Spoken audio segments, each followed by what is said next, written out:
Hello dear students, welcome to Gira Mathematics, and in today's video you are going to learn class 10 Mathematics and CERT exercise 1.3 question number 1 in Hindi। तो channel पे नया होता है पहले channel को subscribe कर लो, क्योंकि इस चैनल पे आपको रेगुलर वीडियो अपलोड होता है और कुछ दिनों बाद से लाइव भी आया जाएगा। VBI ऑब्जेक्टिव, VBI सब्जेक्टिव सब कुछ आपको कराई जाएगी और क्लास 10th बोर्ड एग्जाम जो होने वाला है 2027 में, उसमें 100 आउट ऑफ 100 मैथमेटिक्स में दिला के रहेंगे। बस आप जुड़ जाओ और जब भी बैठो तो कॉपी कलम लेके बैठो, नो बकवास। Let's video starts. अब बकवास नहीं करना है, वीडियो को स्टार्ट करते हैं। जैसा कि क्वेश्चन को देख रहे हैं आप, सिद्ध करें कि √5 एक अपरिमेय संख्या है। आप लोगों को मालूम होगा कि √5 एक क्या है? अपरिमेय संख्या है, लेकिन हमें अभी इसको प्रूफ करना है कि ये √5 आखिर अपरिमेय है तो क्यों है। अगर आपको ये आ गया √5 प्रूफ करना, तो इसी पे आपको √3, √2, √7 ये सारे के सारे आ जाएंगे आज के आज। मतलब एक सीखो और इतना बना लो। एनसीईआरटी टेक्स्ट बुक में जितना प्रूफ डेट है वो सारे तो मैं आपको बता ही दूंगा, मतलब सिद्ध करने वाला और रेशनल इरेशनल वाला।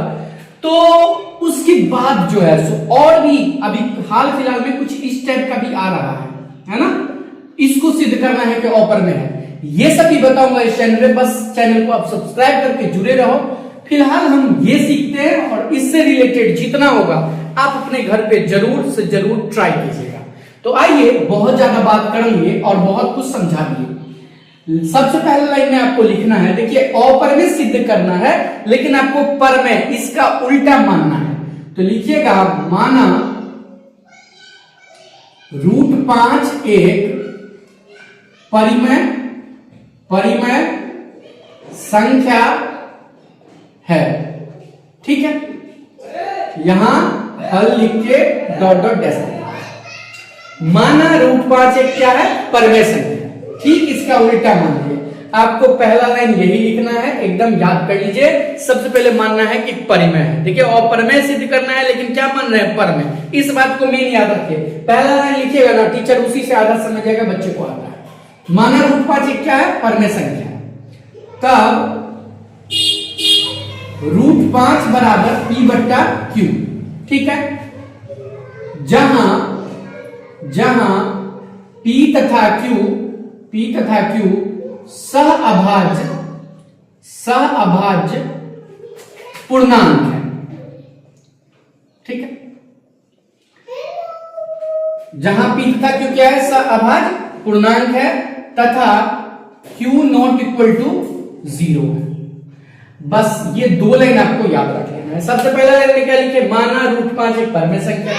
तब √5 बराबर P/Q, जहां P तथा Q क्या है? सहअभाज्य पूर्णांक है तथा Q नॉट इक्वल टू 0। अब क्या करेंगे वो देखिए। अब क्रॉस मल्टीप्लाई करते हैं। इसके नीचे कुछ नहीं है तो 1 है, तो P एकांक P बराबर, इसको इससे कीजिएगा √5Q। अब इस दोनों तरफ क्या करते हैं? लिखिएगा, दोनों तरफ वर्ग करने पर, दोनों तरफ वर्ग कर दीजिए। तो P का स्क्वायर बराबर √5Q का स्क्वायर। अब P का स्क्वायर क्या होगा बताइए? P स्क्वायर ही होगा, और √5 का स्क्वायर 5Q स्क्वायर होगा। कैसे? तो रूट वाला का स्क्वायर अगर √7 का स्क्वायर कीजिएगा तो 7 ही होगा, √3 का स्क्वायर 3 ही होगा, है ना। ऐसा इसलिए होता है क्योंकि ये होगा तो 49, लेकिन उसका वर्गमूल फिर 7 ही आता है। तो आप लोग को बस याद रखना है √5 का स्क्वायर 5 ही होगा और Q स्क्वायर। ऐसे ही √3 वाला जब बनेगा तो 3Q स्क्वायर, सब सेम बन जाएगा और आपसे आज से ही बनना शुरू हो जाएगा। देखिए एकदम एक बार और फटाफट से रिवीजन कर लेते हैं। सबसे पहले परिमेय मान लेंगे, तब √5 बराबर P/Q, जहां ये लाइन बस याद रख लीजिए, लिख दीजिएगा। क्रॉस मल्टीप्लाई से देखते हैं तो P एकांक P, इसको इससे किए √5Q, दोनों तरफ वर्ग किए P स्क्वायर, ये हो गया P स्क्वायर। अब यहां क्या लिखिएगा, यहां या डायरेक्ट लिख सकते हैं, चूंकि P स्क्वायर 5 से विभाज्य है, 5 से विभाज्य है। चूंकि P स्क्वायर क्या है? ये जो P स्क्वायर है 5 से विभाज्य है, इसलिए P भी 5 से विभाज्य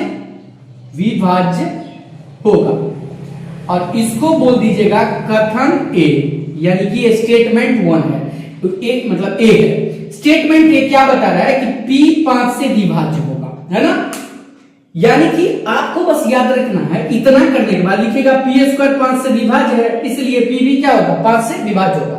ऐसा इसलिए, जरा देखिए 7 का स्क्वायर मान लीजिए 7 से कटता है, ठीक है, यानी कि 7 का स्क्वायर क्या होगा 49, 7 से कट के 7 होगा। अब इसमें स्क्वायर हटा देते हैं, सिर्फ 7, वो भी इससे कट जाएगा। देखिए यानी कि अगर स्क्वायर वाला इससे कटता है तो बिना स्क्वायर वाला भी इससे कट रहा है। यही बात हमने यहाँ पे बताया है कि P² 5 से विभाज्य है तो P भी 5 से क्या होगा, विभाज्य होगा, जैसा कि हम यहाँ पे देख रहे हैं।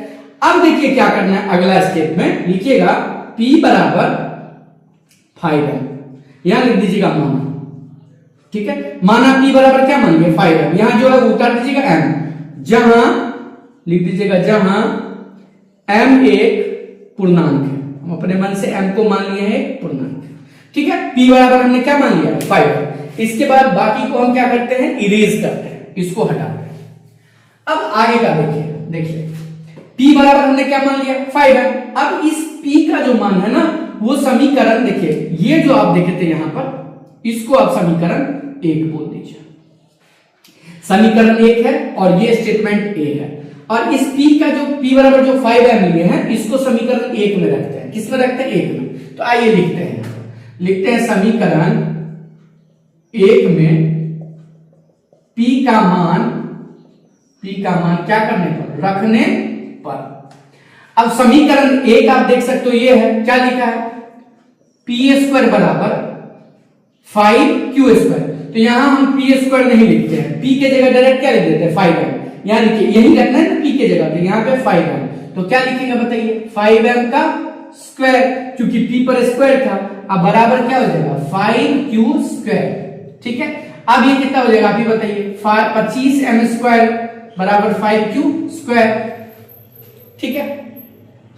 अब आप यहां एक काम कर सकते हो, देखिए इस 5 को नीचे कर देते हैं, तो क्या हो जाएगा 5 जब ये नीचे जाएगा तो ये 5 से क्या होगा, कट जाएगा, बराबर यहां पे बचा Q², ये 5 नीचे चला गया, तो क्या बचेगा 5m² बराबर Q²।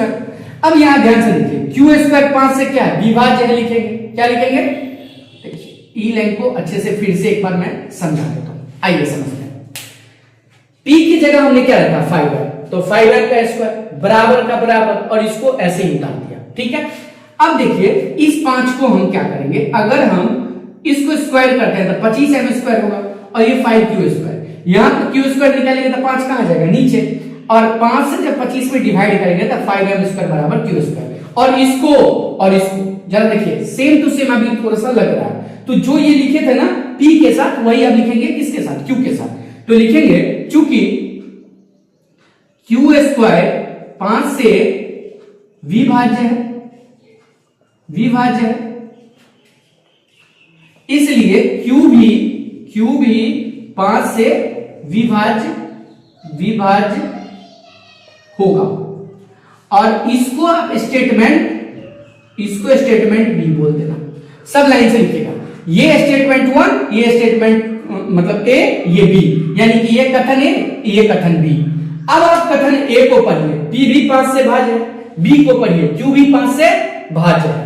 लेकिन यहां हमने क्या माना था, P तथा Q सह-अभाज्य पूर्णांक है, यानी कि दोनों अभाज्य है, दोनों किसी से भी नहीं कट रहा है। लेकिन A और B हमें क्या बोल रहा है कि भाई कट रहा है, P भी 5 से कट रहा है और Q भी 5 से कट रहा है, तो ये दोनों तो गलत आ गया ना, यहां माने कुछ और थे, वो कुछ और रहा। तो लिखेंगे, देखिए यहां लिखते हैं, शेष यहां हम आपको दिखा रहे हैं, देखिए ध्यान से, इतना ही दूर में कथन, अब ये सब नीचे लिखेगा, कथन A तथा कथन B से P तथा Q का एक उभयनिष्ठ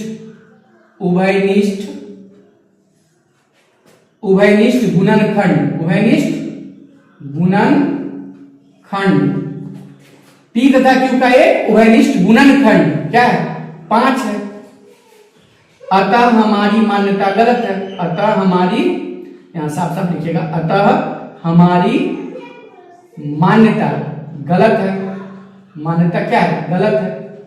कि हमने तो बोला था ये दोनों सहभाज है, लेकिन ये तो कट रहा है, तो गलत हो गया। इसलिए लास्ट में लिख दीजिएगा, इसलिए √5 एक क्या है, अपरिमेय संख्या है। बस हो गया, यहां आप √ लिख दीजिएगा। तो देखिए ये बहुत ही इजी है, ज्यादा भारी नहीं है। एक दो बार अगर आप बना लेते हो, इस पे आप √3 √7 सब कुछ बनाने की कोशिश कीजिए और आपसे आसानी से बन जाएगा। कैसे उतारिएगा, तो देखिए यहां तक तो पहले उतार लीजिएगा, फिर ये पार्ट और लास्ट में ये पार्ट। वीडियो को पॉज कीजिए और अच्छे से इसको क्या कीजिए, उतार लीजिए। Till then bye bye, see you in the next video. और सब्सक्राइब कर लीजिए ताकि नेक्स्ट डे जो भी हम टाइप का सिद्ध करने वाला बताए वो आपको अच्छे से आ जाए। तो चलिए, अगर अच्छा लगा हो तो लाइक शेयर एंड सब्सक्राइब कर लीजिए।